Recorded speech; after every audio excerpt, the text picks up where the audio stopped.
تو حافظ حمداللہ صاحب، چونکہ 26ویں آئینی ترمیم میں JUIFA کے کافی اہم رول تھا، اب جو ججز کی تعیناتیاں ہوئی ہیں اور سینیورٹی پرنسپل کو بائی اینڈ لارج دفن کر دیا گیا ہے، سوائے سندھ ہائی کورٹ کے باقی جو ججز آئے ہیں اور تعینات ہوئے ہیں وہ سینئر موسٹ نہیں تھے.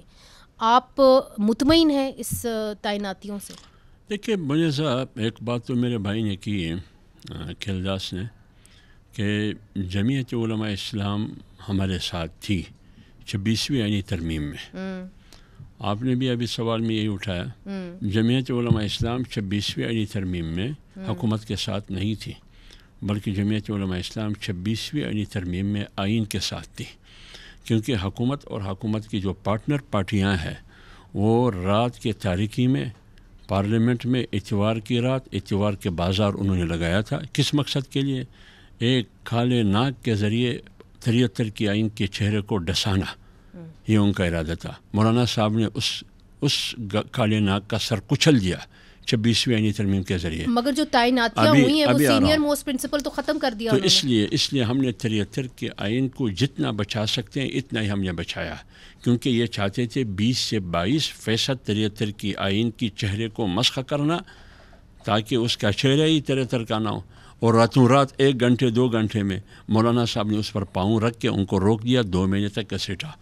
اور اس پوری پروسیس میں اب جو تعیناتیاں ہوئی ہیں اسے اب جو 26ویں آئینی ترمیم اب مس یوز کیا جا رہا ہے. اگر قانون کے ماہرین یہ کہتے ہیں کہ جو تعیناتیاں ہو رہی ہے، میں تو قانون کا ماہر نہیں ہوں، وہ جو کہتے ہیں کہ یہ غلط ہو رہا ہے، تو اگر غلط ہو رہا ہے قانونی ماہرین یہ کہتے ہیں، پھر تو غلط کو غلط کہنا ہمارے شیوہ ہے، ناجائز کو ناجائز کہنا یہی سچائی ہے. لوگ آپ کے بارے میں یہ بھی کہیں گے کہ بلوچستان کے اندر آپ نے مائنز اینڈ منرلز کا جو بل ہے آپ نے اس کے فیور میں ووٹ ڈال دیا، حالانکہ آپ باہر تقریریں کرتے رہے کہ جی ہم اس کے خلاف ہیں، اور پھر آپ نے عدالت میں جا کے اس کو چیلنج کر دیا کہ جی تو وہ کہتے ہیں کہ جی hunting with the hound and running with the hare یہ ہو رہا ہے. دیکھیے میری بات سنیے، میری بات سنیے. ابھی علی ظفر صاحب نے سینیرٹی کی بات کی، ہمارے ساتھ یہ تسلیم کیا گیا تھا کہ آنے والا چیف جسٹس سینیرٹی کی بنیاد پر ہوگا. باقی جو اس کے بعد جو چیف جسٹس آئے گا وہ 26ویں آئینی ترمیم کے تحت آئے گا.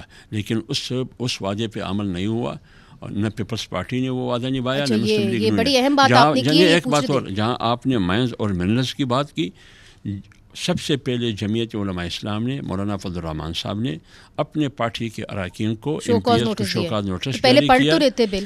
میرے بات سنیے، شوکاز نوٹس اس کی بہت بڑی تفصیل ہے. شوکاز نوٹس جاری کیا ہے، آہستہ آہستہ اس شوکاز نوٹس پہ عمل بھی ہوتا جا رہا ہے. سر انہوں نے بھی شوکاز نوٹس PTI والوں نے جاری کیا ہے، جو پیکا کا بل پاس ہوا تھا وہ دن اور آج کا دن ہمیں امید ہے، ہمیں یقین ہے کہ ہمارے شوکاز نوٹس ہوا میں نہیں جائے گی جس طرح دیگر پارٹیوں کی شوکاز